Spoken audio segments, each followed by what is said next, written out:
a couple prefaces for this list. Well, first up, this season kinda blows. And second of all, some sequels will not be on this top 10 list. Those sequels are Kami-tachi, the second season, as well as the second season of Bofuri, especially since the second season of Bofuri hasn't actually finished yet. But, I mean, both of these are...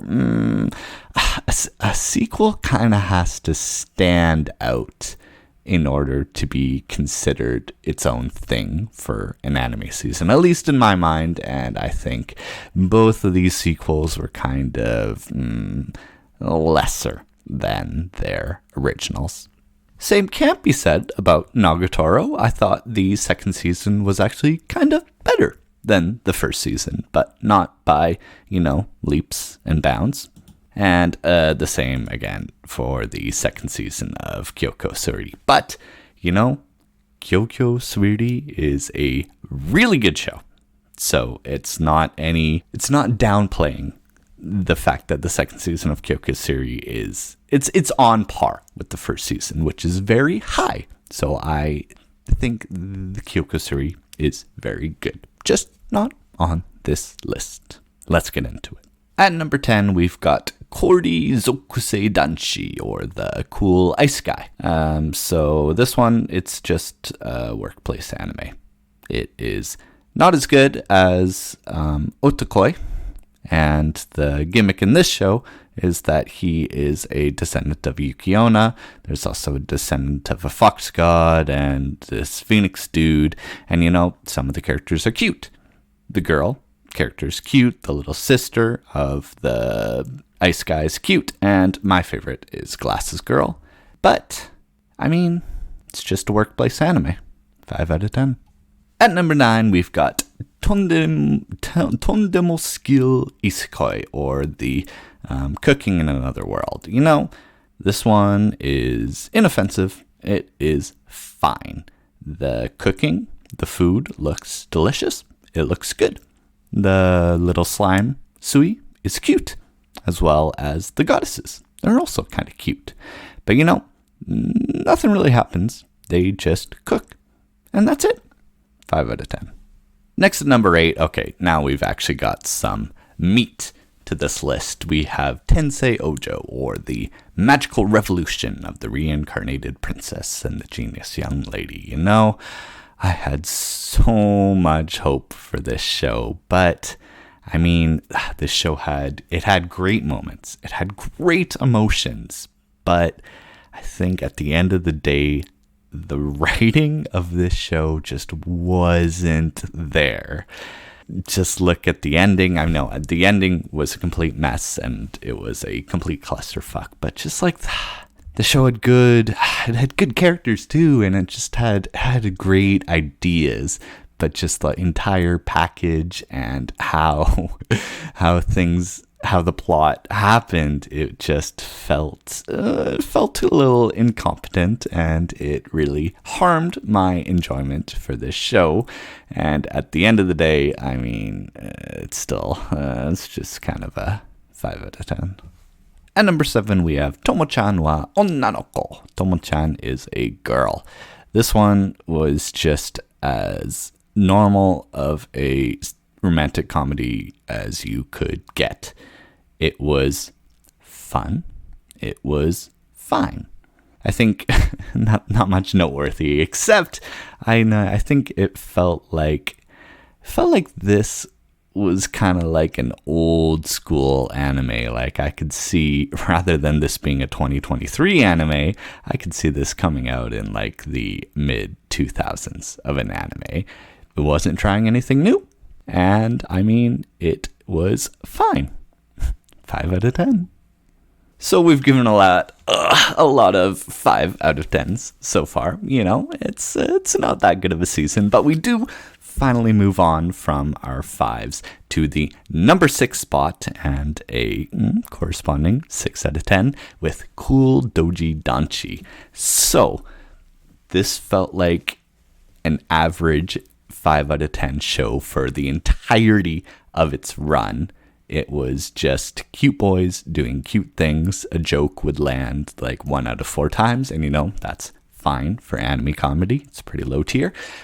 But the red-haired character right at the end of the season, like only the last few episodes or so, actually gets some interesting characterization. Like, he has this introspection, he's thinking about his future and what he wants to do with his life, and it's just like right at the end of a 24 episode show, a 24 episode short, by the way, there was actually something interesting and something cool going on, and most of the show wasn't that, but the fact that there was a little bit more to this show brings it up to the number 6 spot, and a 6 out of 10 for that too. All right, next at number 5, we've got Rogo saving 80,000 gold in another world. And I think this is probably the first show that, it's probably the lowest rated show out of all of the ones I finished this season, and I'm rating it this high because, I've got a soft spot for these country building anime. Even though this show probably has the worst production out of all of the anime on this list, I just enjoy it. I like what I like, and I like country building anime. And this show, well, it wasn't the best at it, but it was still fun to watch. 6 out of 10. All right, at number 4, we've got Onimai. Controversial. The show is controversial. I'll give it that. The show is very, very degenerate. I'll also give it that. We've got some, lolicon pandering. It's a pretty bad representation of transgender stuff. I get it. But I like the show. It looks gorgeous. Everyone looks adorable. And I do actually think there is some deeper stuff to look at with this show.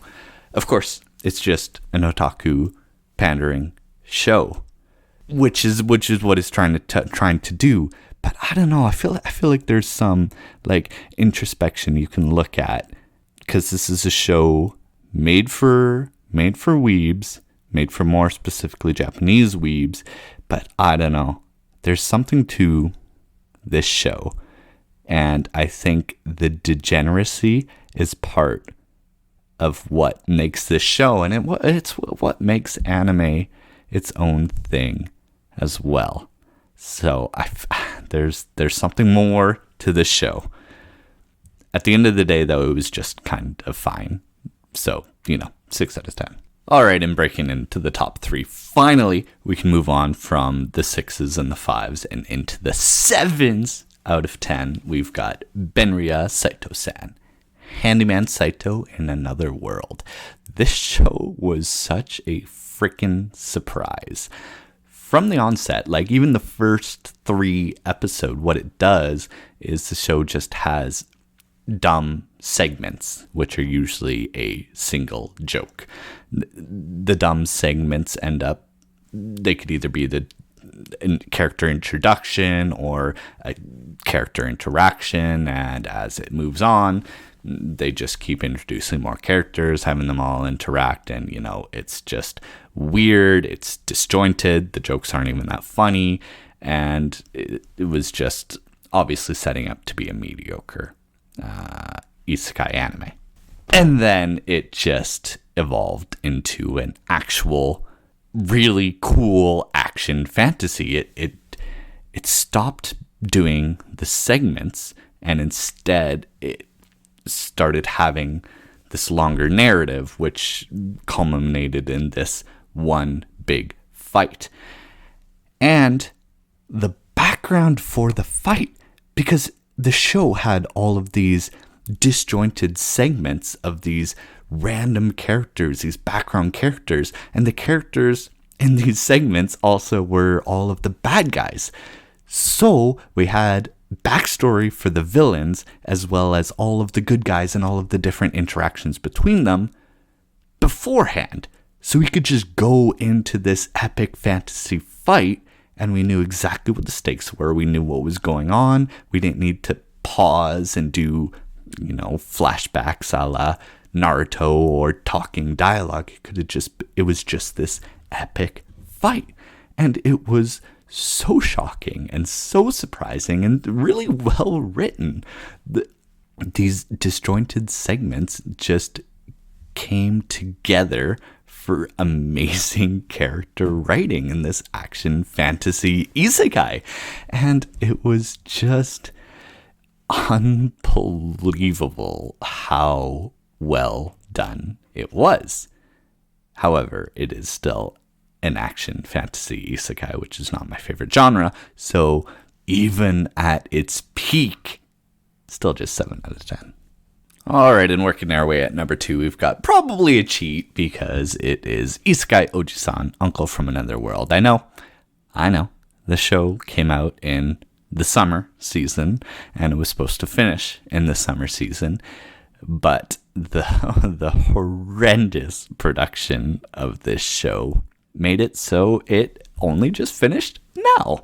So I don't know. I only was able to finally complete the show now to be able to talk about it in its entirety. So I'm going to just plop it here into this anime season ranking. And of course, the show is hilarious. Despite its production hiccups, the entire last half of the show has some of the worst animation you'll see. Doesn't matter. The show is funny. The show is so good. All of the cute girl characters are all, I don't know. It's hard to explain why comedy is funny, but the show is funny. The jokes always land. That's it. That's all I have to say. 7 out of 10. This show rocks. And to finish us up, number 1, we've got Tsun Lise. Actually, probably the second lowest rated show out of this list for other people, but for me, it was the best. I loved every second of this show. There's something about these otome game shows that are just, they'll never be popular. People just don't even give it a second glance. Like Hamifura is one of the greatest shows that has come out in the last couple of years, but just no one will ever care. And so again, here we have another otome game. It's in a school. It has nobility. It is super cheesy, and yet that is all the charm for this show. And the show steps into its cheesiness with the two human characters commenting over the game and just encouraging everyone to just be so nice and so pleasant, and everything just works out so lovely. Even for me, though, the last couple of episodes were even a little too cheesy for my like, but I still adored this show. And so my number 1 of this anime season, Tsun Lise, still only a 7 out of 10. This was a bad season, but I enjoyed. I had fun. I was able to finish 10 shows plus some sequels, so let's hope next season is a little better.